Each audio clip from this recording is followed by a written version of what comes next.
What's going on, nerd fam, and welcome back to Top 10 Nerds. Spider-Man is arguably one of the most iconic superheroes to date. I think he's just as popular as Batman at this point. Like, there have been so many movies now about Spider-Man. By the time you watch them all, you're gonna be the same age as Aunt May, honestly. If you've seen Spider-Man Into the Spider-Verse, you know that there are many other players in the Spider-Man family. Whether it's an alternate universe or maybe even a clone, the easiest place to start is to watch Spider-Man Into the Spider-Verse. It won Best Animated Feature Film at the Oscars in 2018, and as of right now, it's ranked number 67 on IMDb's top-rated movies of all time. Of all time! That's crazy. This is an animated Spider-Man movie, and it's beating I don't know, probably the Da Vinci Code or something. There are a lot of spider people in that movie, and honestly, it can be a bit overwhelming to somebody who isn't too deep into the comic lore. So, here to break down our top 10 most powerful Spider-Man family members, I'm Taylor McWaters. Let's swing in. Starting off with number 10,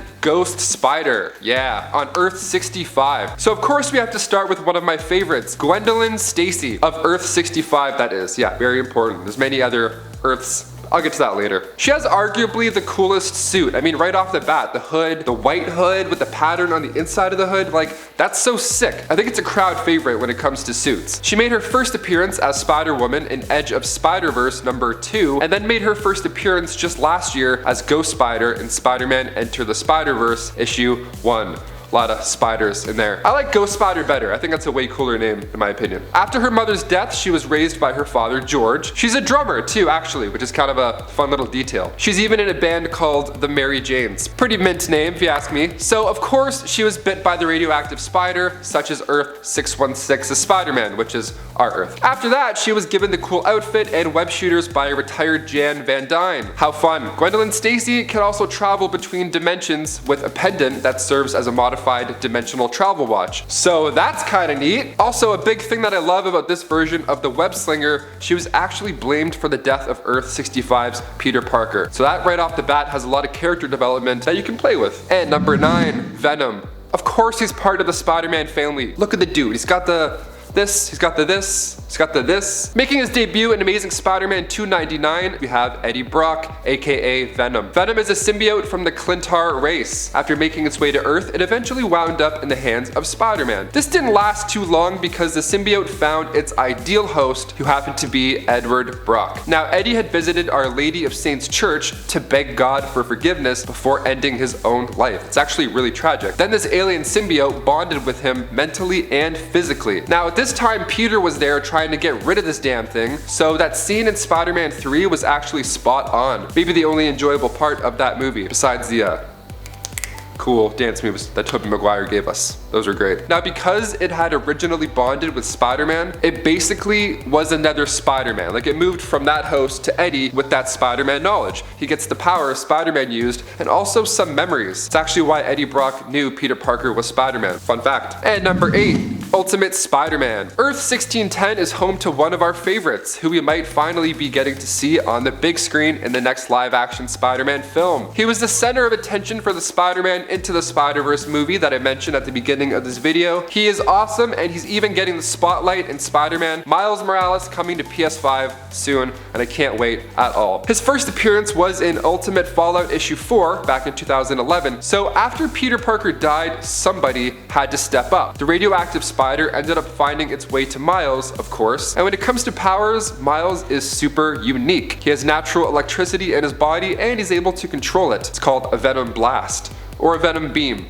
He rocks both. Shameik Moore did an amazing job of voicing the character in Spider-Man Into the Spider-Verse, and rumor has it, Miles Morales has actually already been casted in the MCU. They're just keeping it on the low. Who do you guys think will don the iconic suit? Let us know in the comments below, because we're making bets here at the office. Number 7, Spider-Man 2099. We go now to the future. Ooh, rainbow neon colors. The year is 2099. Miguel O'Hara has donned the suit at this time. His DNA was actually biologically mixed with a spider's DNA, so a bit different than our usual spider bite scenario. He worked at Alchemax and was pressured by the company to test genetic coding, and he tried it on Mr. Sims, and it didn't go so well because, you know, he died. Miguel then was poisoned by Tyler Stone with a fatal drug named Rapture, and Miguel ended up relying on the drug, so he tried to genetically fix his body. This of course went south, and ultimately was the reason he got his spider powers in this universe. Earth 928 to be specific. This dude is overpowered as hell, so yeah, he has the usual spider abilities, but he also has a few other tricks up his future sleeve, like telepathy, for example. His first issue was back in 1992, and it was simply titled Spider-Man 2099 issue number 1. So if you saw the glimpse of him in Spider-Man Into the Spider-Verse, there you go.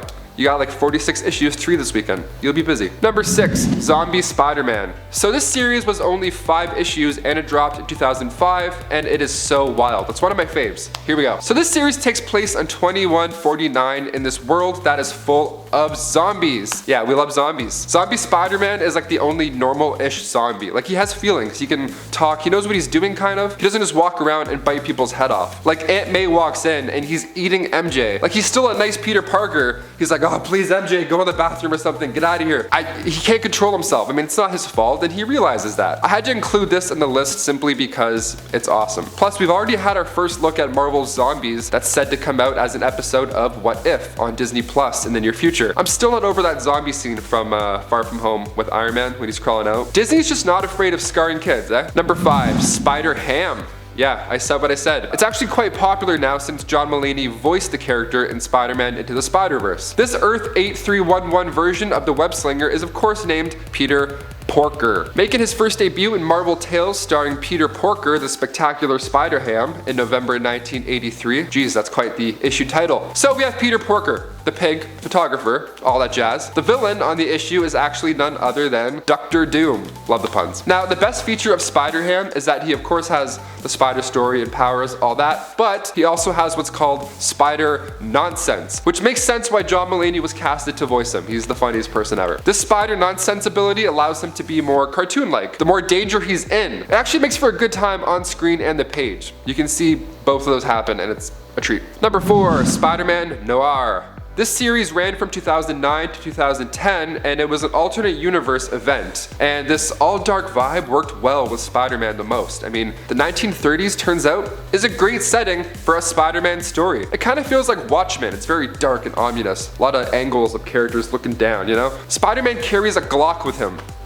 You know, a spider Glock. He goes by the Spider-Man, which just sounds wrong, cool, a little wrong, a little right, I don't know. Basically, the story is the same, only Peter is raised during the Great Depression, and Uncle Ben was actually killed by the Goblin because Ben was an activist and protested against sweatshops. Attaboy, Uncle Ben. So Peter decides to get some dirty details and sneaks around a warehouse to see what Goblin's goons are up to. And while they're unloading stolen antiques, a spider statue antique breaks, and out come a bunch of spiders. One of them, of course, biting Peter, and Bob's your uncle, you know the rest. We got the privilege of seeing Nicolas Cage play this noir Spider-Man in Spider-Man Spider-Verse, and I like that casting choice. I mean, he's known to be pretty wacky in all of his roles, and with a backstory like that, Nick Cage is the guy to call. Number 3, Ben Reilly. This one shares the same world as our classic Peter Parker, Earth 616. He's also known as the Scarlet Spider. Ben Reilly made his comic book debut in Amazing Spider-Man 149. He's actually a clone of Peter Parker. That's right, the Clone Saga is the place to go for more of this guy. So when a clone of you exists, what do? Do you guys play video games, see movies? No, you make the clone go far away. The Jackal had created the Scarlet Spider clone using Peter's DNA. The Jackal is not a nice dude. He actually put the two in a terrible situation. He had a bomb,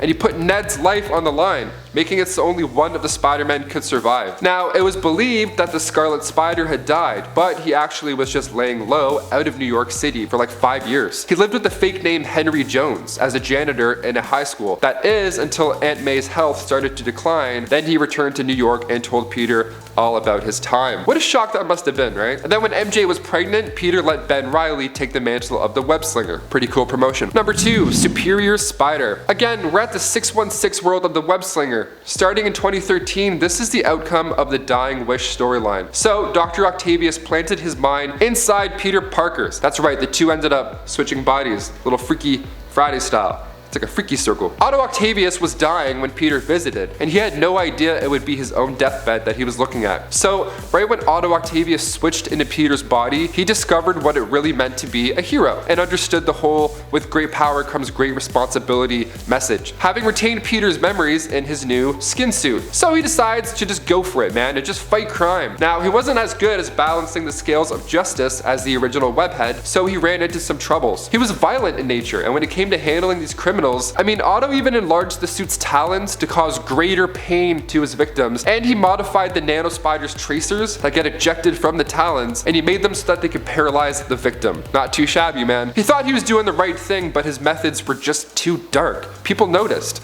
Green Goblin and his army attacked, and it was then that Otto Octavius realized he wasn't meant to be the sticky hero he wanted to be. After coming to terms with the fact that Peter's consciousness still exists inside of him, he sacrificed himself, allowing Peter to become the superior Spider-Man. And lastly, number 1, the 6-armed Spider-Man. This one actually is very similar to our usual Spider-Man, only a little different. He has 6 arms. It's like if I had 6, if I had like 2, 4 more coming out of here. It's crazy. Well, that's what happens when you ingest a chemical that's meant to neutralize your powers. As we see in almost every comic book ever, it doesn't go as planned. He grows 4 extra arms. Now he's got 6 in total. See, I'm unreal at math. What's up, Mr. Lake? The only cure to save this Earth 92100 Spider-Man's dilemma is in Michael Morbius's blood. Now, I wanted to save this one last because I think this has to be the most bizarre, but definitely the most interesting in a way. This 6-armed spider, or also known as the Man Spider, would absolutely kick ass in our world. This dude reminds me of that Pokemon Machamp. He's got like the 4 arms and he just punches people. If they fought, I feel like that would be a bigger deal than Mayweather and McGregor. Straight up, I would pay all my money. It's always nice to see your favorite superhero get a nice upgrade. Like in the MCU, Spider-Man has those iron spider legs now to help aid him in battles. When he was overwhelmed in Endgame, he just activated instant kill mode, and then the other arms started jabbing, poking out eyes. It's cool to see something like this on screen that kind of came from the comics. It's nice. Okay guys, it's time to head over to some comments from one of our last videos titled Top 10 Marvel Characters You've Never Heard Of, Part 2. This first one comes from Sunstar. They say, Jack-O-Lantern is a great looking villain for the big screen, especially for a fall release. Yeah, I agree, man. Funny thing, when I was younger, Jack Skellington from Nightmare Before Christmas actually really scared me, especially when he did all those scary faces. It just didn't sit well. I think because I was afraid of the Headless Horseman and I couldn't really tell the difference at that age. I don't know. But he would be a great villain right now, I agree. I'm sure there's a bunch of young kids out there that would be mortified, so gotta pass on that spooky Halloween, let's make them scared for 10 years thing. Next one comes from Lauren O. They say, how doesn't the orb get dirt in his eye? Good question. Maybe he just cries a lot. Maybe he's constantly crying. Maybe he just watches Iron Man bite the dust, literally, and then every time he has dirt in his eye, it just kind of washes out non-stop. He's always crying. This guy's the most emotional guy ever. Maybe he should be the emo Peter Parker in Spider-Man 3, just snapping around, crying all the time. And lastly, we got Odari Johan's comments. Good job with the puns. You actually got me off guard with the chicken nuggets one. Don't know why, but that had me cracking up. Dude, when it comes to chicken egg puns, I've been known to crack a few of those. And that's all the time we have for today, guys. Thank you so much for tuning into our top 10 powerful Spider-Man family members. Of course, if you want to see more lists from other characters, you have quite a bit to pick from over there. And if you haven't already, make sure those notifications are turned on. That way when we do our live premieres, you get a heads up. Then we can all meet in the chat and then talk shop. I'm Taylor McWaters. See you later.